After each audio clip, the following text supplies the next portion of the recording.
Hola, ¿qué tal? Buenas tardes. Son las 4:07. Bienvenidos a Matices, este programa de Radio Monumental, que es una producción del Departamento de Noticias, en el que analizamos los temas que son noticia en Costa Rica y en el mundo. Muchas gracias de verdad por estar con nosotros en este tercer programa de la semana, hoy con horario diferenciado, porque Monumental transmitía el partido de Pérez Celedón, así es que hoy vamos de 4 a 5, solamente una hora.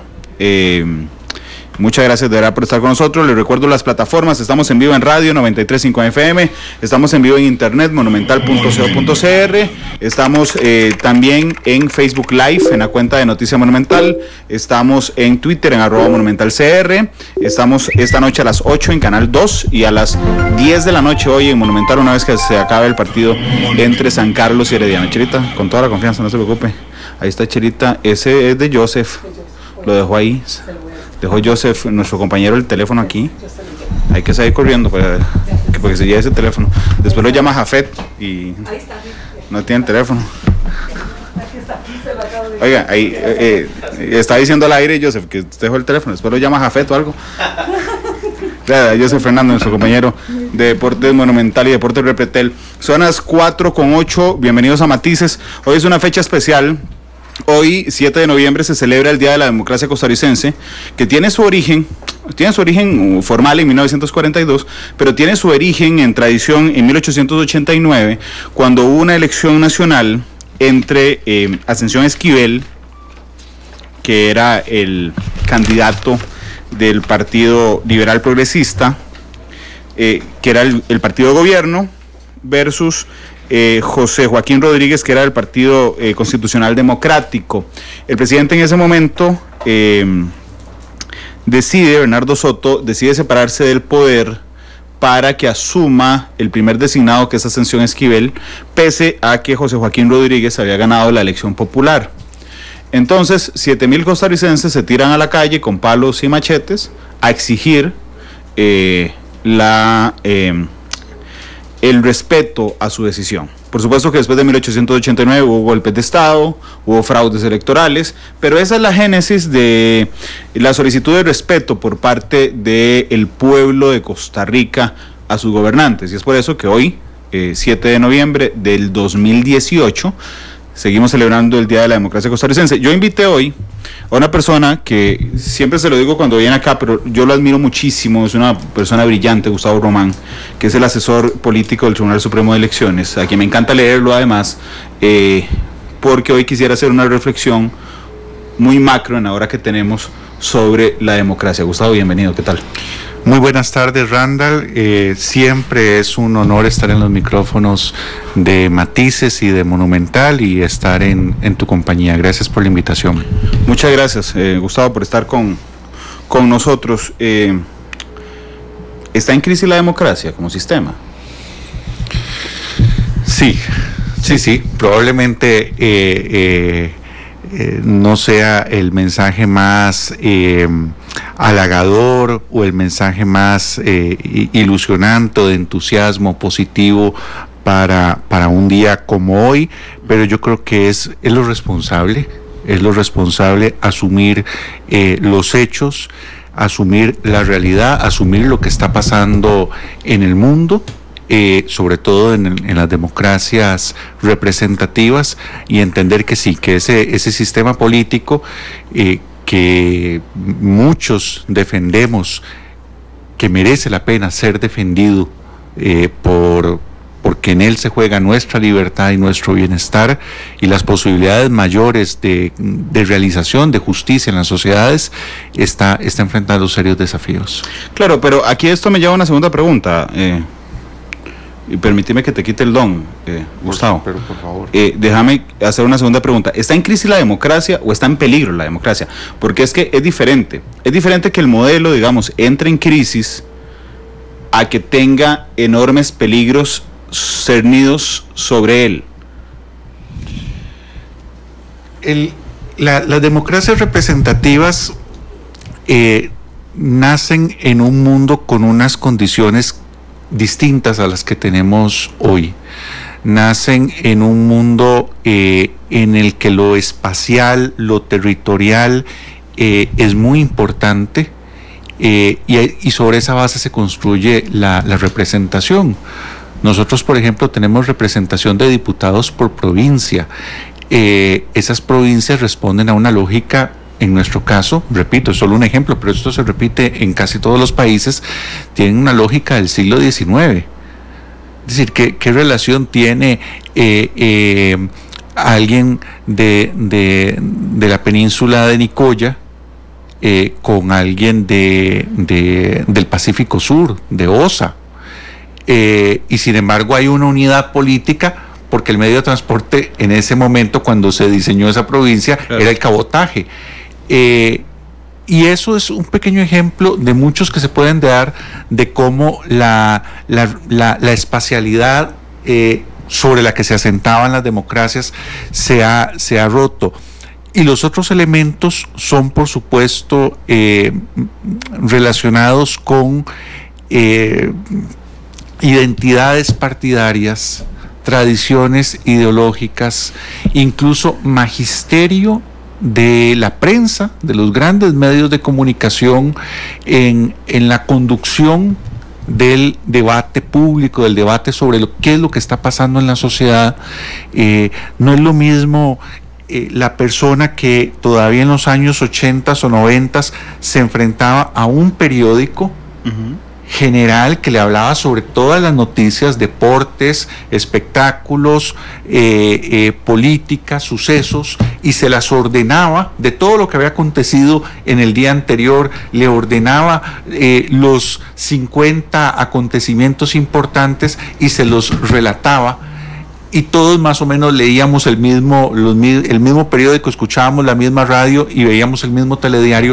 No es lo mismo que ahora que yo puedo ir directamente, o el algoritmo de Facebook me alimenta, o mis amigos me alimentan en mi timeline de redes sociales hacia solamente los temas que a mí me interesan, que además normalmente no son los de asuntos públicos. Y entonces ya no tenemos a un grupo de personas, no con la misma opinión, porque en democracia nunca ha sido eso, pero sí que estén con un consenso sobre cuáles son los hechos que se están discutiendo y cuáles son los hechos importantes, y con diversidad de opinión, pero coincidencia en los hechos. Eso se está perdiendo en casi todo el mundo y está dificultando mucho la democracia. Para mí fue un desafío realmente armar la entrevista de hoy, porque aunque puse algunos elementos claves, Gustavo, realmente preferí que la conversación se fuera construyendo respecto a cómo pasaba el programa. Y uno es este momento en particular. Usted nos habla de confianza, y entonces permítame ser un poco más grande el panorama. Aunque la democracia es un sistema político que defiende la soberanía del pueblo, digamos, y su derecho a escoger, tiene elementos fundamentales. Uno es la confianza en las instituciones, ¿verdad? Y entonces hay instituciones públicas, formales, y hay instituciones que no necesariamente son formales, como la prensa, ¿verdad? Como el respeto a la prensa, es uno de esos. Y estamos en un momento en el que los hechos parecieran no hablar por sí solos. Es decir, yo hoy estoy aquí sentado, veo por la ventana y puedo decir, es de día. Y alguien dice, es de noche. Y aunque la prueba esté ahí, resulta que yo voy a tener unos seguidores que dicen, Randall tiene razón, y otro grupo que va a decir, Randall no tiene razón, es de noche, cuando es de día. O sea, ahí están los hechos claramente. De ahí se alimenta justamente las noticias falsas. Así es. Esa desconfianza en la prensa, en el decir, en la verdad, en los hechos, se ha traducido también en desconfianza a las instituciones públicas. Por supuesto, por supuesto. La democracia representativa tiene dos pilares fundamentales en cuanto a actores que alimentan la opinión pública, que alimentan las opiniones y las visiones, las formas de ver el mundo de los ciudadanos. Uno es los partidos políticos y los políticos como personas, y el otro es los medios de comunicación y la prensa. Cada uno tiene sus desafíos y sus dificultades de la época, pero la prensa en particular tiene un desafío relacionado con el modelo de negocio que que le permitió cumplir un rol fundamental en las sociedades a través del financiamiento publicitario y le permitía de alguna manera convivir con algo que los especialistas llaman la brecha en las noticias. ¿Qué es esto? Esto es que los periodistas, sobre todo los buenos periodistas y responsables como vos, Randall, que entienden su profesión como un servicio público y entienden que tienen que proveer información de valor público a la ciudadanía, siempre han sospechado, y desde Walter Lippmann a principios de los años 20, ya esto se sabía, que las audiencias no siempre estaban interesadas en esos temas, al menos no de manera masiva y mayoritaria, sino que podían interesarles más deportes, espectáculos, más ocio. Sí, entretenimiento. Pero claro, como los medios eran financieramente muy potentes y además como las personas tenían que comprar el periódico y si querían ver a Condorito tenían que leer igual, comprar todo el periódico, o si querían ver la noticia sobre la Kim Kardashian tenían que igual ver todo el telediario para poderla ver, pues de alguna manera los periodistas podían meter ahí sus dosis de información de interés público y de valor público a la ciudadanía.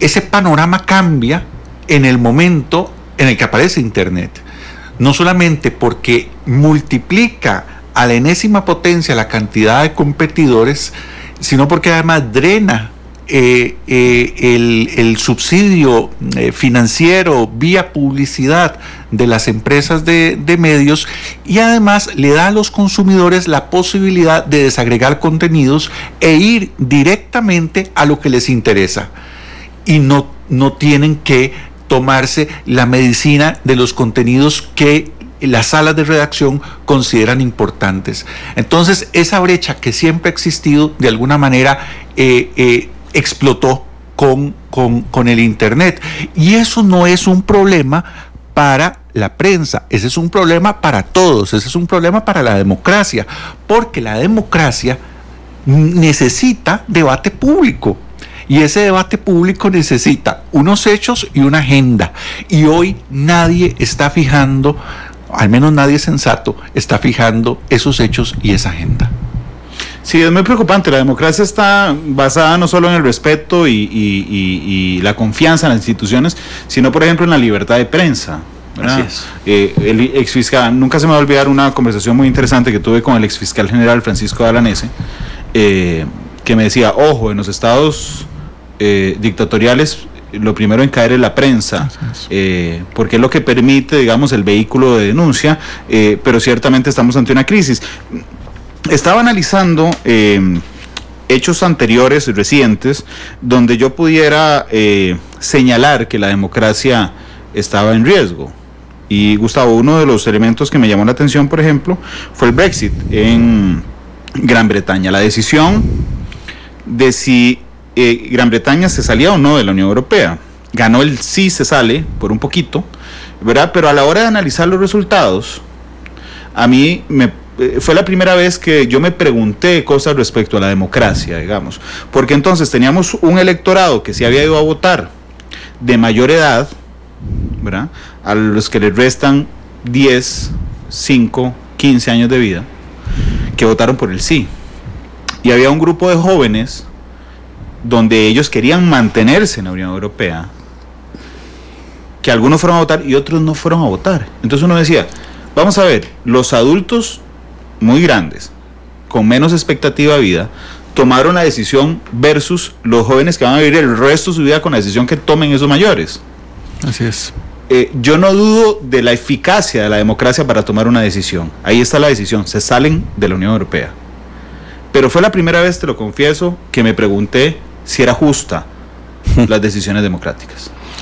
Yo suelo decirle a mis alumnos, y probablemente no se esperen eso viniendo de un funcionario del Tribunal Supremo de Elecciones, que yo no creo que las decisiones, por ser democráticas y por ser mayoritarias, sean las mejores decisiones. Es decir, aquel adagio de la voz del pueblo es la voz de Dios, no creo que sea el caso. Lo que sí creo es que el hecho de que tomemos las decisiones entre todos, que tomemos las decisiones democráticamente, que tomemos las decisiones por mayoría, con participación de todos, es en sí misma la mejor decisión. No sé si me doy a entender. La decisión concreta, específica, que se adopta en cada elección o en cada referéndum, por el hecho de que sea adoptada por mayoría, eso no es una garantía de que es esa la mejor decisión. Pero que decidamos como sociedad decidirlo colectivamente entre todos es en sí mismo la mejor decisión. Y me explico por qué. Porque cualquier otro mecanismo de toma de decisiones que deje a un grupo tomando la decisión que afecta a todos como las únicas personas que pueden tomar esa decisión y deje a todos los demás, a pesar de que los efectos de la decisión les va a afectar, claro, los deje por fuera, eso es políticamente insostenible. Y eso es lo que diferencia la democracia de cualquier otro sistema político. En cualquier otro sistema político hay un grupo de iluminados por Dios que son los que toman la decisión, hay una vanguardia revolucionaria que es la que toma la decisión, hay una aristocracia intelectual que es la que toma la decisión, hay una raza superior que es la que toma la decisión. Siempre hay un grupo que toma las decisiones colectivas y todo el resto queda excluido. Eso políticamente no es sostenible en sociedades que tienen internalizada la libertad y la dignidad humana, porque obviamente usted nunca va a querer ser parte de los que se queden fuera y de los que dejen fuera de la decisión. Por eso es importante que las decisiones sigan siendo tomadas en un proceso en el que todos podamos participar y en pie de igualdad. Luego, ¿cómo aprovechemos eso? Ya son otros 100 pesos que tienen que ver con algo más importante que las elecciones y con algo más importante que el votar, y es la cultura democrática. Hablando de cultura democrática, hay dos grandes tendencias en el mundo cuando se habla de democracia. Hay una que quiere una democracia participativa absoluta, directa, y hay otra que quiere una especie de expertocracia, ¿verdad? ¿Cuáles son las diferencias? Bueno, la democracia participativa directa es todos decidimos todos y todo, sin representantes populares. Brínquese la Asamblea Legislativa y vamos todos a votar en referendo cada una de las iniciativas de ley que se generan en la Asamblea Legislativa. Y la otra es, decidamos un grupo de expertos que decidan por todos. Así es. Esas son las dos vertientes que hay. Permítame hablar primero de la democracia participativa directa. Aún con la tecnología que existe, es casi imposible que todas las decisiones de un país se tomen de manera participativa, completa, directa, don Gustavo. Totalmente, totalmente. Ese, Randall, fue la utopía de los ciberoptimistas. Apenas apareció Internet, entonces lo que menos pensaron eran los problemas que íbamos a tener con las democracias hoy por culpa de Internet. Más bien vieron como una gran ventaja el Internet para la democracia, precisamente por eso que usted está diciendo, porque dijeron, no, esto va a ser el ágora ateniense, y aquí todos vamos a poder votar directamente los asuntos públicos a través de Internet y no vamos a necesitar representantes. Eso es errado por una razón muy sencilla. Y va a sonar muy raro lo que voy a decir, pero es algo de lo que estoy persuadido, de lo que estoy muy convencido y que es fundamental. Más importante que la democracia, Randall, para la libertad, más importante que la democracia es la política. La política es más importante, claro que sí, porque usted remotamente, mediante un teléfono, usted puede votar por X o Y proyecto. Lo que usted no puede hacer a través de un teléfono, lo que no pueden hacer millones de ciudadanos a través de un teléfono, es sentarse, verse a los ojos y hablar y ponerse de acuerdo. Y esa es la función del político. El político es una persona que, representando una serie de intereses, tiene que llegar a acuerdos, tiene que conciliar esos acuerdos. La negociación política es fundamental en las democracias. Genera mucha insatisfacción, por supuesto, porque las personas que son representadas van con una agenda, y esa agenda y esos intereses necesariamente en parte van a tener que ceder, en parte van a tener que verse negados, porque este representante va a tener que hablar con estos otros representantes que también representan a otras personas con otras agendas, con otros intereses, y para poder llegar a un acuerdo, todas las partes van a tener que ceder, y en ese tanto van a tener que, entre comillas, traicionar las expectativas de quienes sean parte, de quienes los eligieron, claro, pero eso es fundamental. La política es fundamental en las democracias representativas, porque si no, lo que tendríamos es un constante plebiscito de irracionalidad total, de aplastantes mayorías. De aplastantes mayorías, y entonces, mire, no importan las razones, no importa la ciencia, no importa lo que diga el Estado de la Nación, no importa lo que diga nada, simplemente esto se hace porque yo tengo mayoría. Y democracia es mucho más que eso. La democracia no es simplemente el gobierno de las mayorías, eso es una sobresimplificación de la democracia. La democracia tiene que ver con mucho más que eso, y permítame insistir, tiene que ver sobre todo con cultura democrática. Que es muy interesante, porque el concepto, la definición de democracia no arranca con la decisión de las mayorías, arranca con sistema político que defiende la soberanía del pueblo. Y el pueblo no dice sistema político que defiende la soberanía de la mayoría del pueblo. Es decir, que todos los intereses, desde el más pequeño hasta el más grande, están representados, lo que significa que el resultado es un grupo de matices respecto a las expectativas de cada una de las partes. Pero qué difícil, Gustavo, decir que la negociación política es básica cuando un país, y aquí ya hablo de Costa Rica, ha satanizado profundamente la negociación política. Totalmente de acuerdo, totalmente de acuerdo. Yo creo, Randall, que en Costa Rica hemos satanizado la política.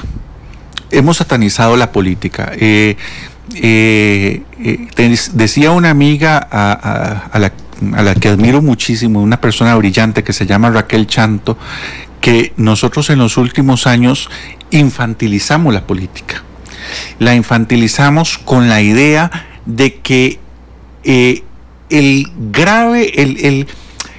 obstáculo, lo que estaba impidiendo que Costa Rica diera un salto hacia el desarrollo, era la corrupción de sus élites políticas, que eran unas élites políticas perversas, eran unas élites políticas dedicadas a engañarnos, y que este era un pueblo con todas las condiciones para dar el salto al desarrollo, y que entonces lo que se necesitaba era pues honestidad y transparencia. Eso ciertamente no es así. Eso ciertamente no es así. Yo sé que suena muy impopular, pero yo siempre tengo la ventaja de que como no estoy buscando votos ni nada por el estilo, entonces me siento tranquilo en decirlo.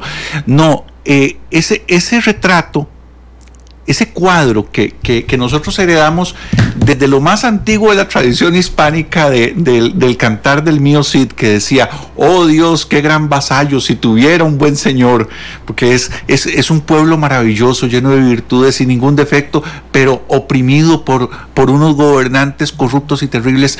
Ese cuadro maniqueo no es el caso. Es decir, Costa Rica tiene entre sus mejores decisiones en la historia,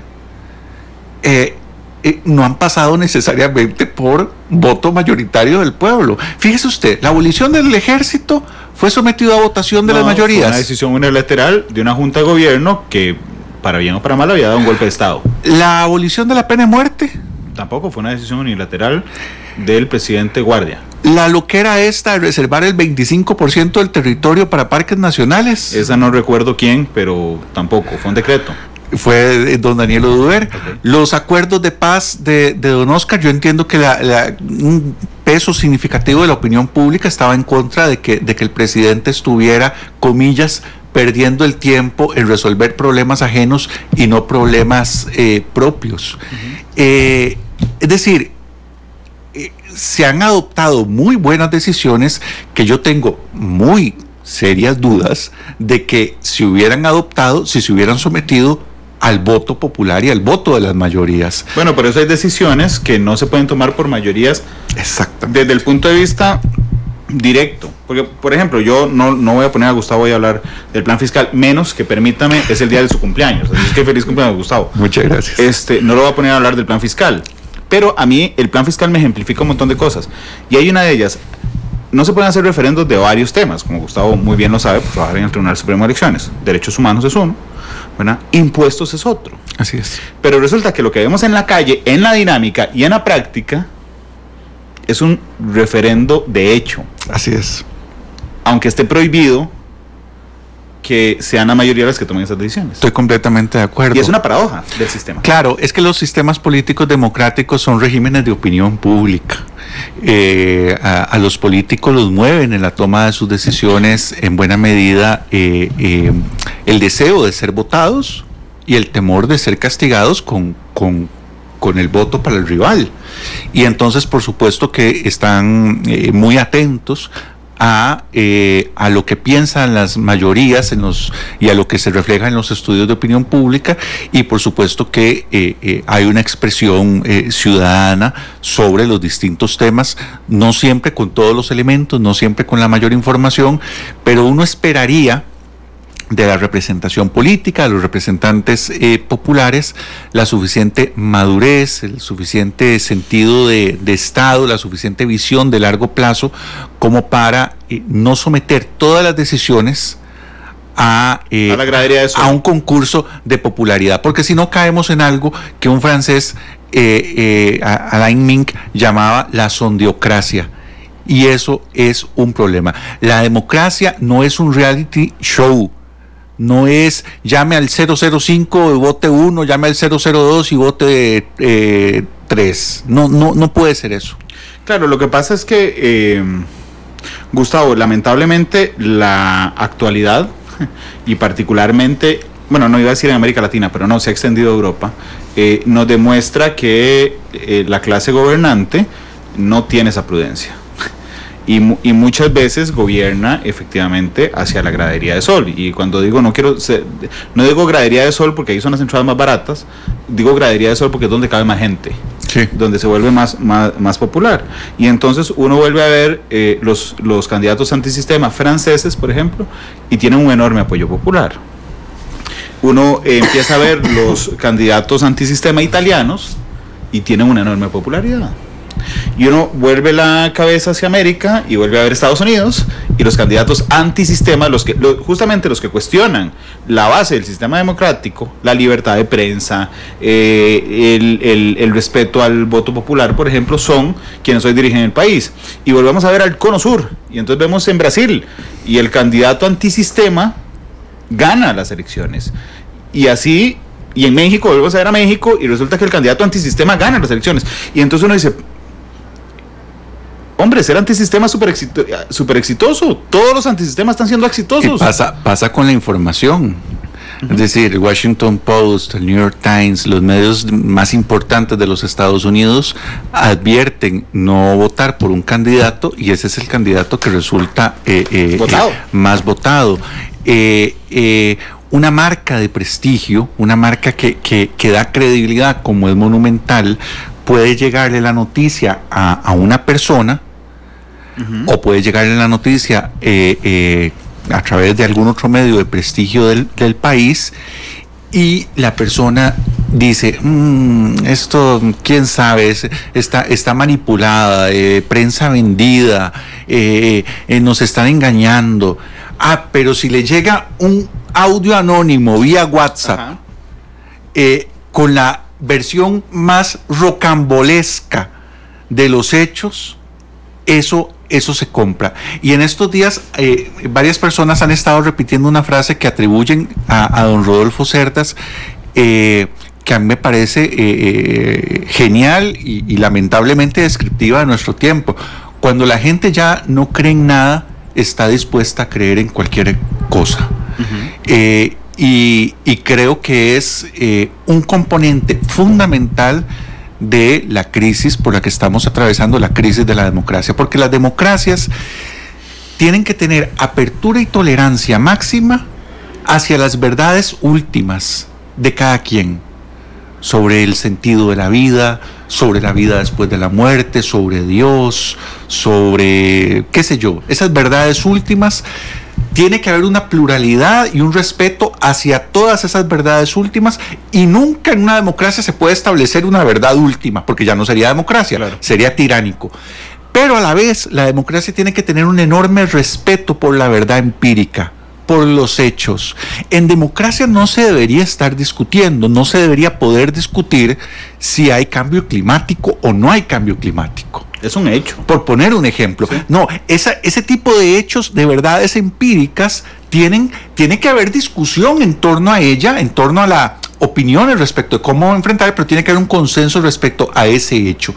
Y eso es lo que nos está faltando en este momento, y tiene que ver sobre todo con el cuestionamiento a autoridades del siglo XX, como eran la prensa de referencia, la prensa seria y los partidos políticos y las instituciones. Sin embargo, esa discusión de elementos, de hechos empíricos, ¿verdad?, de hechos probados empíricamente, me parece una complejidad de la actualidad. O sea, yo no me imagino al Neandertal discutiendo si la tercera glaciación efectivamente está congelando la Tierra o no. Ahí estaba congelando la Tierra, ¿verdad? Ese era el hecho. Podían discutir a su modo hacia dónde salir corriendo. Pero la glaciación había llegado y nadie podía cuestionar en ese momento que había llegado. Hoy pasamos cuestionando todo, que inclusive voy a hacer un comentario que podría resultar muy burdo, pero realmente a mí me parece que en lo más humano y en lo más sencillo a veces podemos reflejar enormes verdades. Yo no sé, ¿a vos te gusta Star Wars? Sí. Bueno, el tercer episodio de Star Wars, que es la película número 6 en hacerse, pero es el tercer episodio de La venganza de los Sith. Resulta que Anakin y no voy a hacer spoiler porque ya pasaron 40 años desde que hicieron la película, por Dios. Bueno, una vez que Anakin empieza a temer algo que él cree que puede pasar, la fuerza oscura se aprovecha de su temor para hacerlo caer en una tentación que cumple el miedo que él tenía. Es decir, Padme se muere, él quiere evitar que se muera, Padme se muere porque él cede a la tentación de evitar que se muera. Y entonces, aunque sí, yo amo a Chewbacca y a Tricipio y a todo eso, realmente Star Wars me deja esa película en particular, siempre me ha impresionado mucho por eso. Que es decir, muchas veces el miedo a que el sistema fracase nos lleva a tomar decisiones supuestamente justificadas en evitar que el sistema fracase, que hace que el sistema fracase. Entiéndase, Venezuela toma la decisión de elegir a Hugo Chávez porque está harta del sistema que se venía construyendo, con razón o sin razón, para que no se caiga su sistema democrático, y esa decisión provoca que se caiga su sistema democrático 15 años después. Esa es la gran paradoja de los pueblos, el miedo al sistema. Bueno, el recién fallecido Bauman describió, yo creo que de manera insuperable, otros habían dicho, Ulrich Beck había hablado de la sociedad del riesgo, hablo de Star Wars. Otros de la incertidumbre, pero él hablaba de miedo líquido. Uh-huh. Y lo describía como ese tipo de miedo que no es funcional, porque claro, hay un miedo que es funcional. Si yo el que genera reacción. Claro, y si estoy a punto de cruzar una carretera y veo un furgón acercándose a velocidad, pues más me vale tener miedo, ¿verdad? Por dicha que lo tengo. Pero este es un miedo que no es funcional y además es difuso, es difícil de identificar, y tiene que ver también con cierta percepción de vulnerabilidad o cierta conciencia de vulnerabilidad de la gente respecto de muchas cosas, respecto de una enfermedad, respecto de una pérdida del empleo, respecto de una nueva bacteria que no se puede enfrentar. Es como si hubiéramos perdido ciertas certezas, ciertos anclajes, y eso nos ha vuelto especialmente vulnerables hacia movimientos o personas, movimientos políticos o personas que con una absoluta demagogia ofrecen lo que nadie puede ofrecer, que es certezas, seguridades, y protección. Y podemos estar dispuestos a renunciar a nuestros valores más importantes, renunciar a nuestra incluso libertad, es más, a nuestra dignidad, con tal de que alguien nos provea de esa tranquilidad, de esa paz de espíritu, de esa seguridad que tanto echamos en falta. Claro, pero entonces ahí caemos, para terminar en Costa Rica, Gustavo, caemos también en los personajes del ejercicio democrático y de roles fundamentales, los partidos políticos. En la pasada elección nacional, cuando uno revisaba, y yo lo revisé por supuesto por mi trabajo, los planes de gobierno, yo me animo a decir que había un montón de cosas que no dependen de quien quede presidente. Entonces uno empieza a decir, y entonces uno propone, no sé, privatizar Recope, y uno dice, ok, qué bueno, yo estoy de acuerdo en privatizar Recope, sí, pero resulta que el presidente no puede privatizar Recope, es porque es una ley de la República, tiene que pasar por la Asamblea Legislativa. Entonces uno dice, bueno, falacia, un presidente no puede asegurar esto, un presidente no puede asegurar, por ejemplo, subir las penas de cárcel, un presidente no puede asegurar que el tipo de cambio no va a subir, porque no depende de él, le depende de un montón de cosas, ¿verdad? Pero entonces los planes de gobierno están cargados de esas afirmaciones que son falaces porque realmente no dependen de quien haga las elecciones. Y cuando vos discutís con la gente que vota y le decís por qué va a votar por fulano tal, resulta que se apoyan en esas afirmaciones falaces. Claro, lo cual es absolutamente coherente, porque esas afirmaciones se hacen porque son las que las personas quieren escuchar. Así es una irresponsabilidad de los partidos políticos. Es decir, yo no quiero, ¿para qué voy a votar por alguien si me dicen que básicamente todas las cosas importantes que me pueden pasar positivo o negativamente en la vida no dependen de esa persona? No, yo estoy dispuesto a trabajar por alguien y a votar por alguien si esa persona me garantiza de alguna manera la protección frente a determinados males y la posibilidad de acceder a determinados bienes. Por eso insisto tanto, Randall, en el tema de la cultura democrática, porque uno de los elementos fundamentales para poder proteger nuestros sistemas democráticos y para poder salir airosos de la amenaza populista y en algunos casos fascista que está arrastrando a muchos países en la tierra en este momento, tiene que ver con la madurez, con superar ese infantilismo, esa expresión, yo no sé si la has escuchado, de ya no hay cara en qué persinarse. Sí. Pero es que ¿quién le dijo que un político es un lugar adecuado donde persinarse? No, persínese en sus referentes religiosos. Claro, déjame ir inclusive más allá. ¿Quién le dijo que un ser humano es un lugar adecuado para persinarse? Por supuesto, hay que asumir la realidad como es. La realidad es problemática, es difícil, más en las circunstancias que afronta particularmente este país con la situación fiscal, y entonces hay que empezar por partir de eso, por las complejidades de un sistema político. Lo que estás apuntando, el presidente de la República no solamente no puede hacer nada por sí solo, sino que cuando lo elegimos ni siquiera sabe, ni él ni nosotros, con cuántos diputados va a contar. No sabe qué va a pasar con las tasas de interés en los Estados Unidos, no sabe qué va a pasar con el precio del petróleo, no sabe qué va a pasar con una crisis en un país hermano como Nicaragua que puede impactar Costa Rica. Es decir, desde luego que hay que asumir con adultez los componentes de incertidumbre de la realidad. Claro, lo que pasa es que en esta época en que inclusive llamamos a posverdades, a las mentiras, ¿no? Porque entonces le cambiamos el nombre a las cosas para que suenen más elegantes, para que suenen más chivas por un lado y para que suenen menos ridículas por el otro. Entonces dejamos de decir, él mintió, o esto es una mentira, por decir esto es una posverdad. Entonces cuando un político, y por lo tanto su partido político, promete cosas que no están en sus manos, no está haciendo nada más que mentir. Sí. Ok.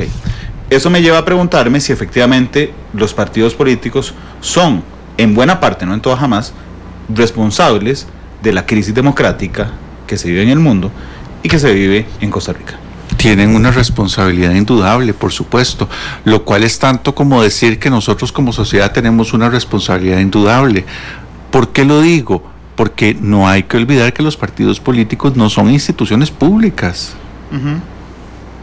Los partidos políticos son asociaciones de ciudadanos para la participación política.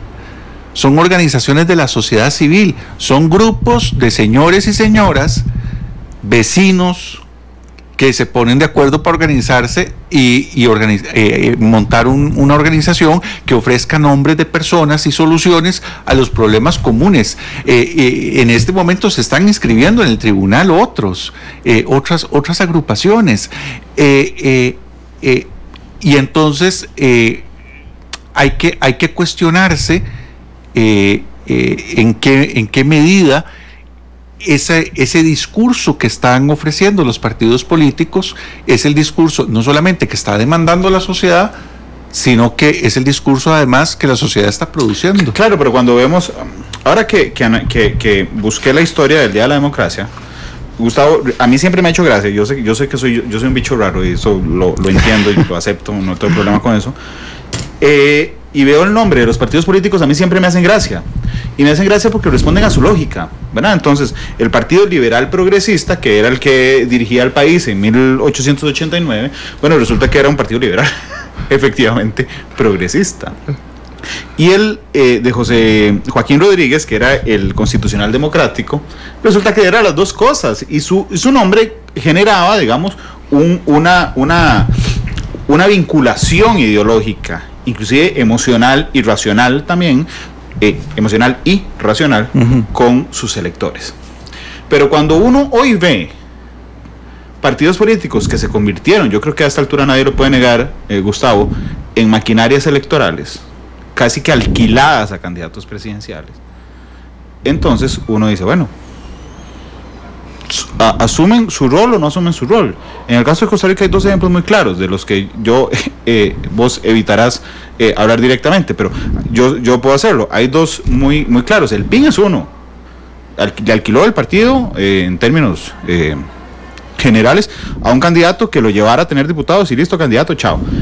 Y Restauración Nacional, más recientemente, un candidato presidencial que lo llevó a tener un enorme éxito electoral, tiene un montón de diputados, candidato, chao. Entonces es como que lo jalan, como que lo contratan, digamos, para generar éxito electoral y adiós. Y eso me parece que genera la idea de que efectivamente los partidos son maquinarias electorales y no partidos políticos. Yo subrayo la responsabilidad que como sociedad podemos estar teniendo y la responsabilidad que como generación, vos y yo somos de una generación, ¿sí? Que como generación podemos estar teniendo.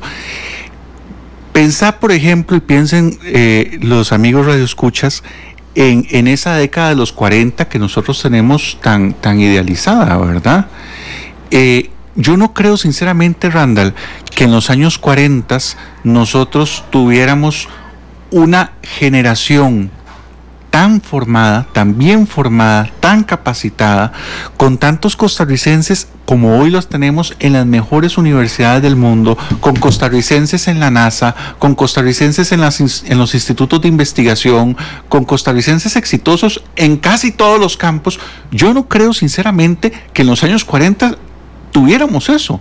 No, yo tampoco. Lo que pasa es que las mejores personas estaban metidas en los asuntos públicos y entonces fuera del lado republicano calderonista, fuera del lado figuerista y del Centro de Estudios para los Problemas Nacionales, fuera del lado comunista, porque había que ver la categoría de personas militantes del Partido Comunista, o incluso en la prensa, porque don Otilio Late venía de la prensa. Era director de Costa Rica. Y déjame sumarte un actor más. Y la iglesia. Sí.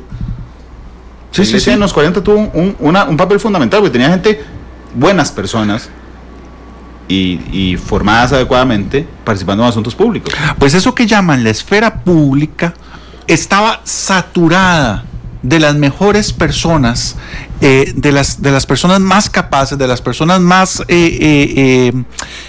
con una visión más clara de lo que querían hacer por el país, obviamente con defectos, obviamente con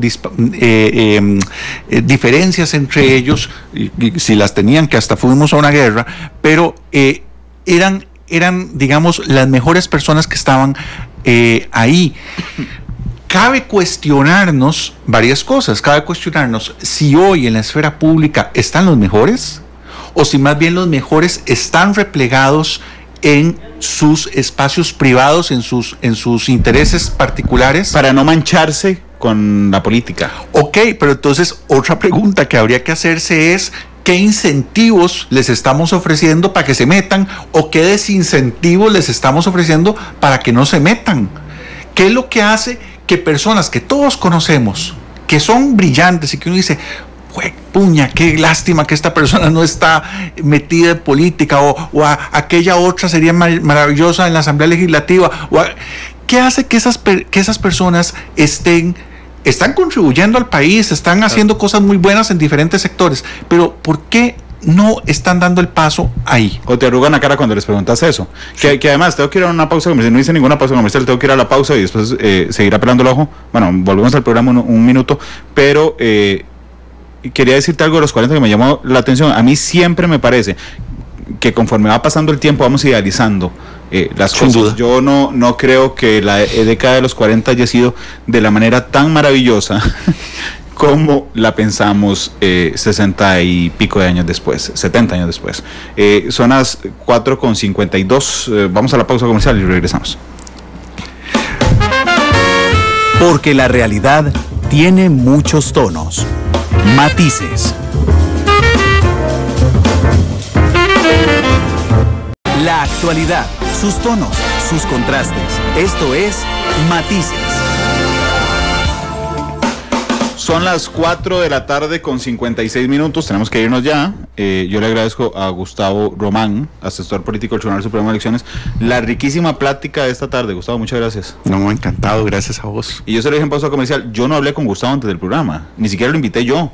Lo invitamos a través de la oficina de prensa del Tribunal de Elecciones, y entonces yo no le dije, mira, vamos a hablar de un tema macro, vamos a hablar solo del trabajo del IFED respecto a esto, y eso es lo rico del programa. Yo les invito mañana 2 de la tarde, vamos a hablar sobre cirugías estéticas, que es todo un tema. Estará con nosotros el Colegio de Médicos y su presidente y su fiscal, hablando del trabajo del colegio, que ha sido criticado incluso por mí durante las últimas horas respecto a su trabajo en la prevención y en el acceso a información de las personas cuando consumen cirugías estéticas. Pero bueno, Gustavo escogió una canción de Nino Bravo.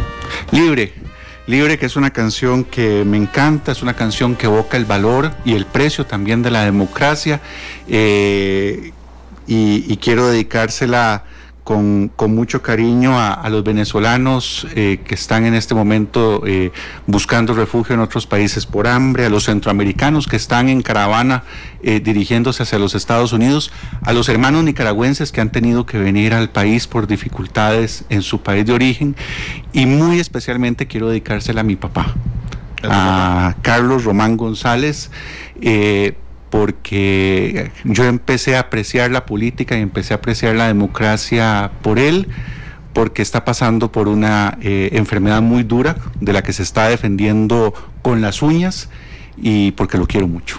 Un abrazo, don Carlos. Gustavo, un abrazo, papi. Nino Bravo, Libre, despide Matices. Hasta luego, feliz tarde.